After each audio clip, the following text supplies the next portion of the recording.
What's up, friends? Welcome back to the channel. I'm Dave from Chase the Summit, and this is just a quick, different sort of video. So today we'll be taking a look at my over-the-top overkill, I think it's overkill at least, YouTube studio / office where I film all of my reviews and podcasts. I thought it would be good to just capture this moment in time because if you've watched the channel for any number of years, you know things have changed a lot in terms of where I film. We started at my old house. That's only a couple miles from here. Had a spare bedroom. That's where the channel all originated, and I just set up a camera and started filming. And then as things progressed, I ended up renting like an office space for a little while. That worked out pretty well, but it was kind of expensive. Then we moved into a new home where I am now, and this space had an unfinished attic. So everything you see right now when we first moved here was actually just bare studs and nothing else. So when we moved in, I really liked the size of the attic and the floor plan. This space is like 900 square feet. And right now it's pretty much only dedicated to the Chase the Summit channel and making videos and stuff. Oh yeah, and as a quick little note, this video is actually sponsored this time around by my friends over at Synology, who make network attached storage. And that is a crucial part of my workflow and something I've been using for like 10 plus years. So it worked out well that they wanted to get on board with this video. So more on them later in this video. And over to my left here is sort of a hangout area. You can see my little couch here. You might have seen this couch in a couple of my videos. It's kind of just a cheap Amazon futon I bought just to have a space to sort of hang out. Behind that, I've actually got this whole wall rack here. This is kind of a grid rack from like what you'd see at a retail store, but this is for an upcoming video I'm working on hydration vests. All right, moving over to sort of the A-roll shot. I'm gonna spin the camera around so you can get a better look. So this is sort of the A-roll main shot when I film YouTube videos. If you've seen any of my watch reviews or anything I've done on the channel, it's mainly filmed here. And it's an interesting setup. It's kind of remained the same as time's gone on. What's interesting about this setup is the desk itself. If you look closely, it says Husky. I bought this at Home Depot. This is actually a workbench. It's rated to hold like 800 pounds or something like that. It's completely overkill for what I'm doing here, but what I like about it is it's super durable. Now on this desk, I keep a variety of things, but the main controls for when I'm filming video is actually this guy here. This is called an ATEM Mini, and it's an HDMI camera switcher. And the reason why I use this is if I pan up, you can see me there kind of on the little display. I use this little monitor here as a way to see what's going on and see how my shot looks. But if I push the number 2 on this, you'll see that my main shot kind of converts to my top-down shot. So if I'm doing a watch video or I'm talking about a smaller product, I can highlight that product with my top-down camera and I can see what's going on right on this little screen. Now, if I pan up to the main camera, this is kind of a ridiculous looking thing if you've never seen one of these before, but what this is actually a teleprompter, and it works by laying an iPad. I lay an iPad on that little stand there, and then the teleprompter will read off any bullet points I might have for the video. So this is the teleprompter here, but if we move back behind that, you're gonna see the camera itself. And what I use to film all of my videos is a Sony FX30. I've got a couple of these and I'll show you those as we go through this video. The really nice thing about Sony FX30s is that not only do they have really nice image quality, but they also have a built-in fan built in the side here, so I never have to worry about this thing overheating. It can pretty much run for hours on end. Another benefit to the FX30 is that up here, you're gonna see this little top handle thing, and that's actually screwed right into the top of the camera. So this whole top section is my audio interface. So I've got an XLR cable that runs all the way down the tripod leg that camera's sitting on. And then if I move back around here, it runs up this C stand real up high and goes over to the microphone, which is right there. And the shotgun microphone is a Rode NTG5. Of course, I get that microphone in a shock mount, so if I bump the table or the stand or anything like that, we don't hear it in the audio. Now for the top-down camera, what I just showed you on my little monitor, this is another Sony FX30. It's the exact same camera as what I use for the A-roll stuff, except this one is shooting down from the top, and pretty much this camera just lives here full time. So that is the desk setup and cameras and stuff, but the magic is also in the lighting. Off to the right here, I believe it's a small rig light. This can be tweaked to be yellowish or daylight colored. I leave it mainly on daylight, and I've got it on this big hexagon softbox here. Off to the left here is my fill light. And then for the background, I've just got all these random things. I like having sort of a busy background with some color to it, and I thought it would be fun to include some of my race bibs. So if you ever watch my video, just know these are all real race bibs. I've run all of these races. And going back to my lighting, I do have these practical lights in the background. These are like little tube lamps that have a nice warm glow to them. And then of course we've got the YouTube plaque for 100,000 subscribers. You got to put that in your shot. It is the thing to do. And of course, we've got all my hats here, a variety of Chase the Summit hats from the merch store. Now, if we pan over to my little corner here, this is a wacky looking contraption. I'll show you this. This is actually a depth simulator. So if I have a watch that claims it's waterproof to 50 meters or 100 meters or something, I can actually put them in this contraption, pump this lever up, and it will simulate depths up to 150 meters, which is kind of handy for what I do. So that is the main A-roll setup where I film most of my videos. But after a video is complete, it gets transferred over here. And this is my editing desk setup. Of course, I've got my #1 dad or best dad ever mug. You have to have one of those. And then the computer I use for all of my editing is a Apple MacBook Pro M4 Max. This thing is an absolute workhorse. It is a beast. I've never had an issue editing just about any footage. And I keep my laptop in that little stand in the back there, plugged into a Thunderbolt dock, which is plugged into this 32-inch MSI OLED 4K monitor. Panning over to the left here, you are not a YouTuber unless you have one of these things. This is my Stream Deck, and I actually use this for a variety of things. I have got multiple pages of controls here, but mainly I like to use this to control all of the lights in the office here because they're all on smart plugs. So up here, you're gonna see YouTube camera and lights, YouTube background outlets, background lamps, room lights. I can turn those off and on from here. We've got the podcast outlets and the podcast background light as well. And then when it comes to audio, I play everything through these PreSonus studio monitors. I've actually had these for years and years. They sound good enough, and I'm not like creating music, so they don't have to be absolutely perfect, but they're great for editing video. Something you might have noticed behind my desk are actually these panels, and you sometimes see these in my videos.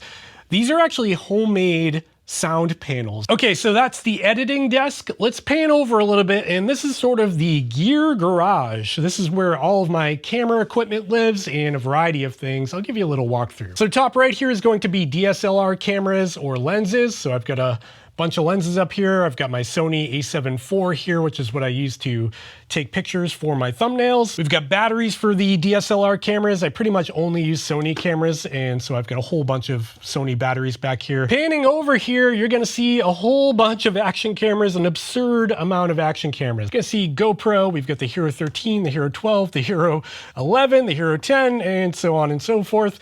And then we've got DJI here, where I've got the DJI Action 5 Pro, 4 Pro, some accessories, some batteries for DJI. Panning over to the right here, this is kind of ridiculous. So if I pull this top drawer out, this is Garmin watches. So you're gonna see all the recent Garmin's that have come out, but we also have Apple watches in here as well. I've also got the Garmin InReach products in here. Anything that's come out in like the past 6 months, I like to keep readily available here in the drawer. Second drawer is going to be all Coros products. So you're going to see all recent Coros products. Got the Vertix 2, the Vertix 2S, Pace Pro. And then down the bottom here is where I've got Suunto, Amazfit, Polar, and any other brand. Like I've got a G-Shock here. And then down the bottom here is just all of my charging cables. So these are every charger imaginable for any watch that comes in the door. So that's just a quick look of the gear garage over there. We've got the tripods and stuff and some tube lights when I'm doing B-roll, but that's a quick walkthrough. Okay, panning to the right here is the podcast area. So this is kind of new. I set this up not too long ago, but I like to have this ready and set up and available so I don't need to, go through a whole process of setting up a camera and lighting everything. All I have to do is sit down, hit record, and I'm ready to film a podcast. That is a 60-watt light that is gridded, so it provides some directional light. There's another ceiling mounted light up there that provides fill, and it just bounces off the wall a little bit to sort of light me from the other direction. And then down here is my camera. Again, it's got a prompter on it. This is the Elgato prompter, and what's cool about this is it's got a display built in, and if I have a guest on or I'm taking a Zoom call, I can see them directly in front of the camera lens, so I don't have to be looking at my computer while talking to them, which makes it feel a little bit more natural. Taking a look at the actual camera, this is a Sony FX3. So this is a full frame sensor, and this has a 24mm f1.4 Sigma lens on it that I pretty much just leave. And I've got that connected to a V-mount battery down here.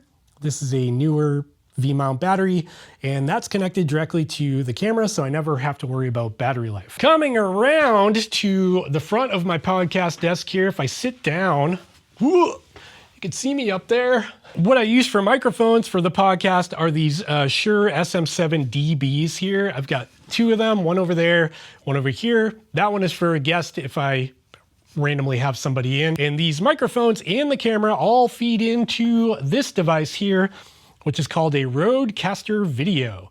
What is awesome about this is this device is both an audio interface, so I've got my microphones coming in here, but it's also a camera interface and camera switcher, which is what's coming in here. Now with the podcast setup, I like to keep the background pretty simple. I've just got this plant over here. I don't know why, I thought it looked nice. I've also got some fake plants up here.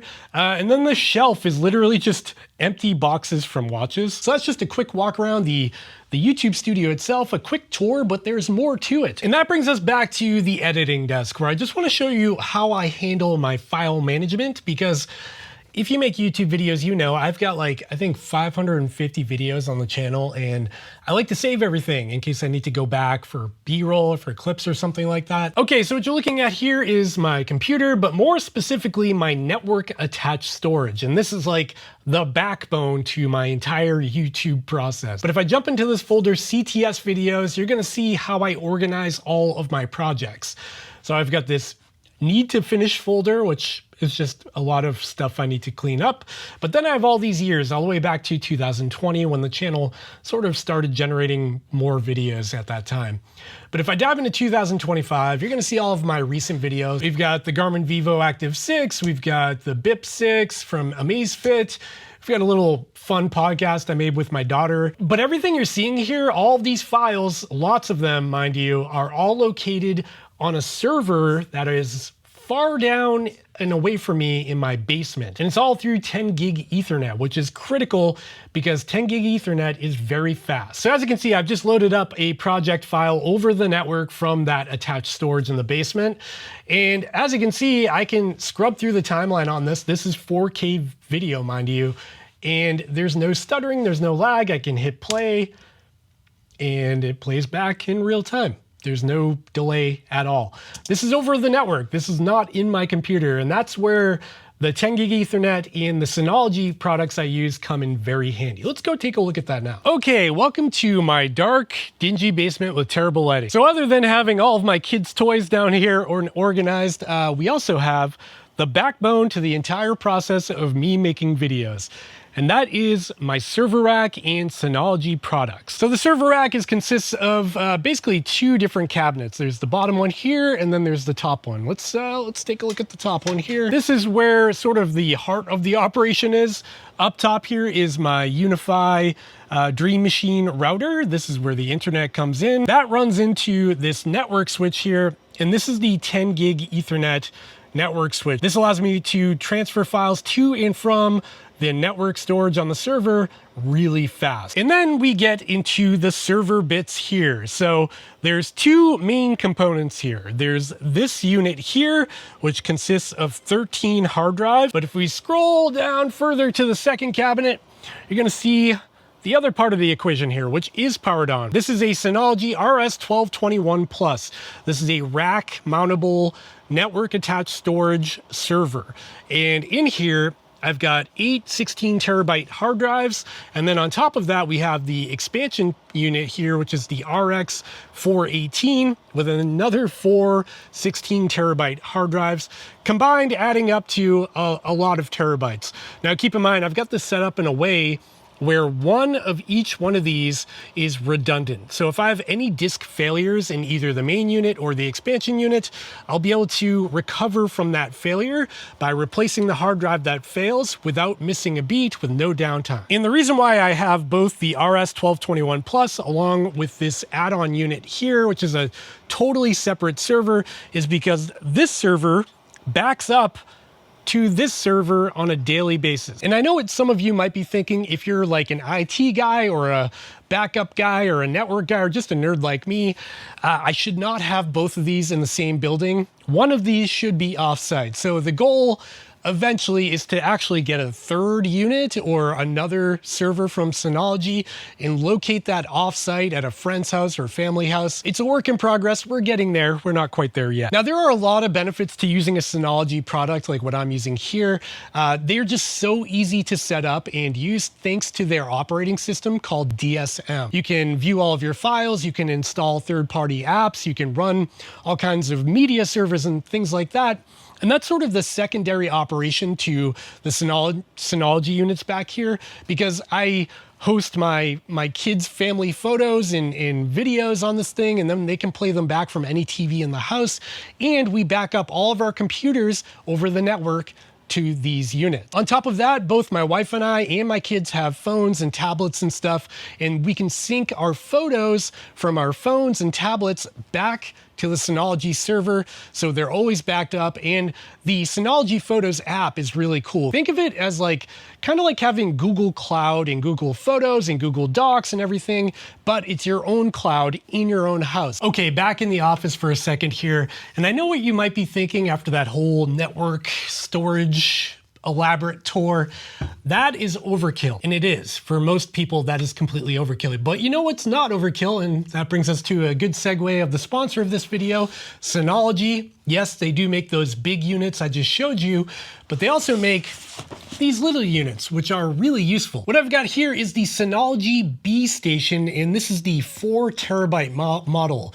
And what this is basically that huge network attached storage server thing I showed you in my basement, shrunk down and more affordable for the masses out there, for people who just want to back up their photos and video and have network attached storage on a budget. And then on the back here is all of your connectivity. You've got your power switch, you've got a USB Type A there, you've got your Ethernet cable for plugging into your network, and a USB Type C cable there. And the really cool thing about this unit is you get most of the benefits from the big units, like what I just showed you, in a much smaller, more affordable package. And of course, you can store files on this as well and access those from anywhere in the world, even outside your network. So if you've got a Word document that you really need and you forgot to email it to yourself or whatever, you don't have to worry about that anymore. And with 4 terabytes of capacity, this thing is big enough for most people to have like 2 or 3 members of their family syncing their photos and video to this for several years. If you are interested in picking up the B Station or even the big units that I just showed you, I'll have them linked in the description down below.